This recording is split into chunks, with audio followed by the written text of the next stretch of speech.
आइए हम सब अपनी आंखों को बंद करेंगे और छोटी सी दुआ करेंगे।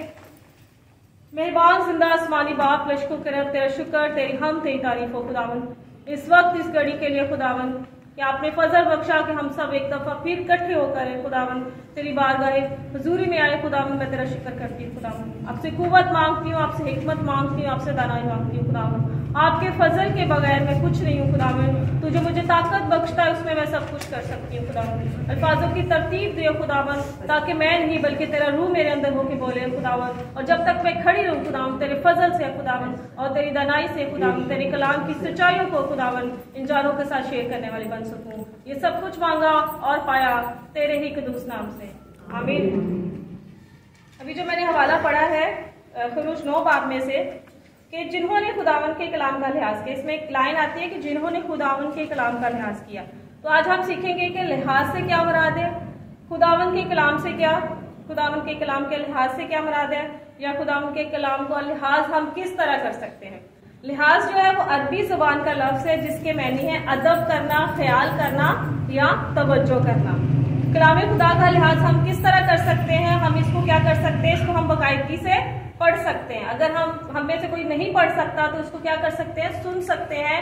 और इस पर अगर हम सुनेंगे, क्योंकि ये क्या है, खुदा के मुंह की बातें हैं, और इसको अगर हम बाकायदगी से पढ़ेंगे तभी हम अपनी जिंदगियों को क्या कर सकेंगे, तब्दील कर सकेंगे। तभी हम इस कलाम का क्या कर सकेंगे, लिहाज कर सकेंगे, इसका ख्याल करेंगे, और इसमें जो लिखा है उन बातों का हम क्या करेंगे, ख्याल करेंगे। तभी हम खुदावन के कलाम का लिहाज कर सकते हैं। इसमें क्या लिखा हुआ है, खुदावन के 10 हुक्म भी इसमें लिखे हैं, खुदावन के मुंह की बातें इसमें लिखी हुई हैं। हुक्म जो है वो शरीयत की किताब में है, और शरीयत की किताब आपको पता है कि पहली जो 5 किताबें हैं, खुरूज, जबार, गिनती और इस्तिस्ना, ये शरीयत की किताबें हैं।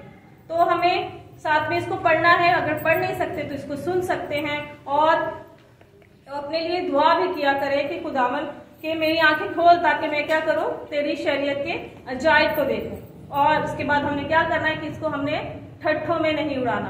खुदावन के कलाम का लिहाज हम इस तरह कर सकते हैं, हम इसको ठट्ठों में नहीं उड़ा सकते। इसका मजाक हम किस तरह उड़ाते हैं, आजकल हमारे पास व्हाट्सएप है, उसमें हम लोग क्या करते हैं कि सुबह में हम आयत लगा लेते हैं और दोपहर में हम क्या करते हैं, रील्स लगा लेते हैं। किसी भी सूरत में XYZ हो सकती हैं, गानों की सूरत में हो सकती है, या किसी भी सूरत में हो सकती है कि सुबह में उठ के हमने वर्स लगा लेनी और बाद में हमने क्या करना, गाने लगा लेने। इस तरह हम क्या कर सकते हैं, इसको हम ठट्ठों में उड़ाते हैं और इसकी हम क्या करते हैं, बेहुरमती करते हैं। कुछ लोग होते हैं कि वो इबादत के दौरान मोबाइल यूज करते हैं, ठीक है, और कुछ होते हैं जो जैसे ही कलाम शुरू होता है वो उठ के चर्च से बाहर चले जाते हैं। ऐसे लोग क्या होंगे, सजा के हकदार होंगे।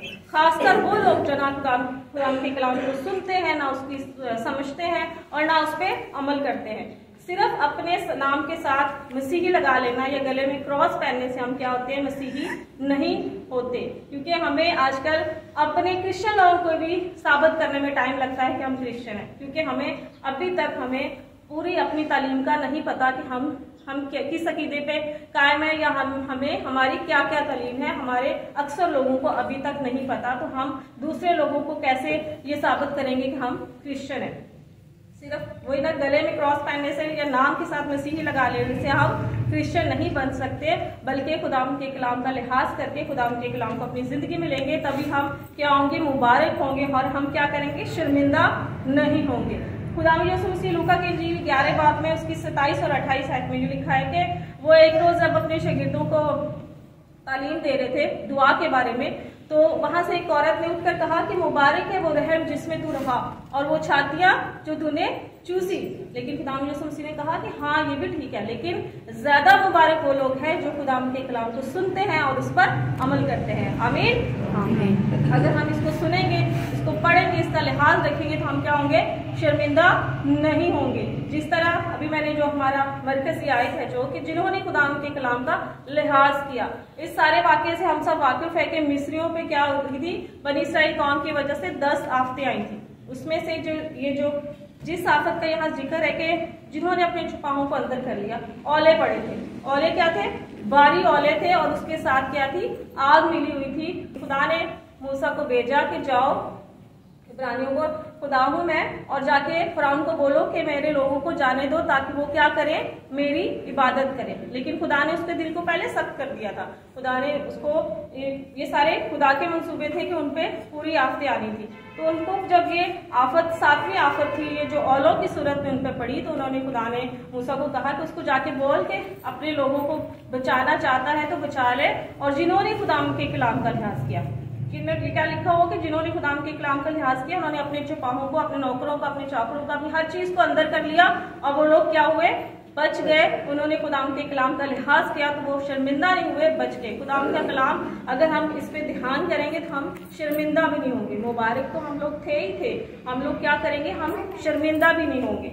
ज़बूर नबी ज़बूर 119 और उसकी 6 आयत में क्या फरमाते हैं कि जब मैं तेरे सब अहकाम का लिहाज रखूंगा तो क्या करूंगा, शर्मिंदा नहीं होगा।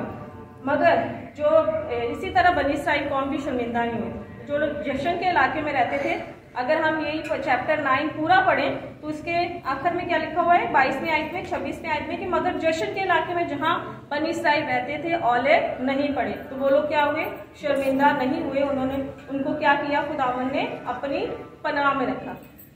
इसी तरह अगर हम बाइबल मुकद्दस को डीपली स्टडी करते हैं तो हमें, अगर नहमिया की किताब हम पढ़ें तो उसमें क्या लिखा है, उन्होंने भी खुदावन के कलाम का लिहाज रखा था।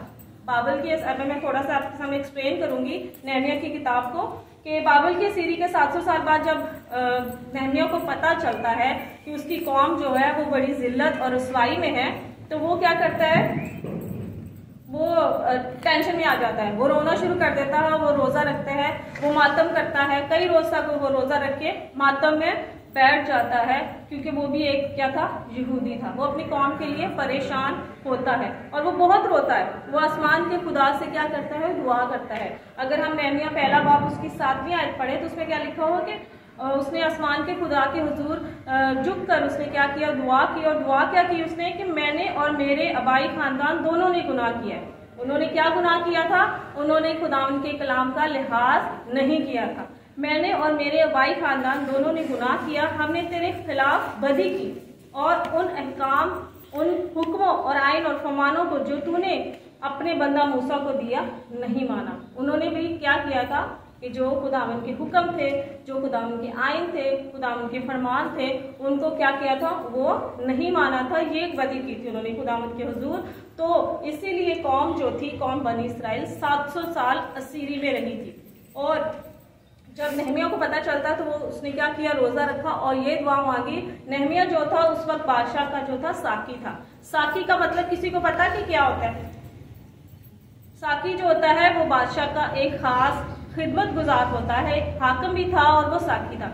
खिदमत गुजार तो था ही वो, और साथ में क्या करता था, वो बादशाह को मैं पेश करता था। मैं पेश करने का सिर्फ मकसद, उसके पास खड़े रहना मकसद नहीं था, लेकिन मैं को जब बादशाह पीता था तो उससे पहले वो चख के बादशाह को देता था। ये उसका खास काम था।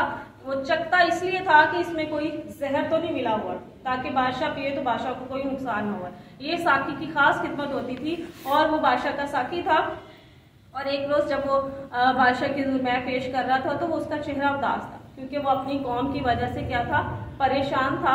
तो बादशाह ने पूछा कि तू बीमार भी नहीं है, फिर भी क्यों तू उदास है? तो उसने क्या किया, उसने डर के अपनी कौम का जो हाल था वो सुनाया लोगों को, बल्कि बादशाह को सुनाया। तो बादशाह ने से इजाजत लेकर उसने क्या की, यरूशलेम की तामीर शुरू की और अपने लोगों को समाजी और सियासी तौर पर इस्लाह दी। हालांकि उस वक्त जो सामरी थे वो यहूदियों के काफी खिलाफ थे, लेकिन फिर भी नहमिया ने क्या किया कि खुदावन के लोगों को सही और माकूल इबादत की तरफ फेरना शुरू कर दिया।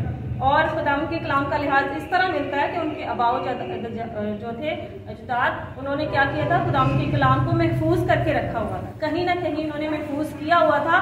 तो अगर हम नहमिया की किताब उसका 8वां बाब पढ़ें तो उसमें क्या लिखा हुआ है कि अजरा काहिन ने क्या किया था, शरीयत की किताब को लोगों को पढ़ के सुनाया था। और जब सुबह से लेकर दोपहर तक वो लोगों को शरीयत की किताब पढ़ के सुनाता रहा। और लोग उन्हें क्या किया, जब उसने लिहाज इस तरह उन्होंने किया कि जब उन्होंने अजरा काहिन ने शरीयत की किताब खोली तो सब लोगों ने क्या किया, उठ खड़े हो गए।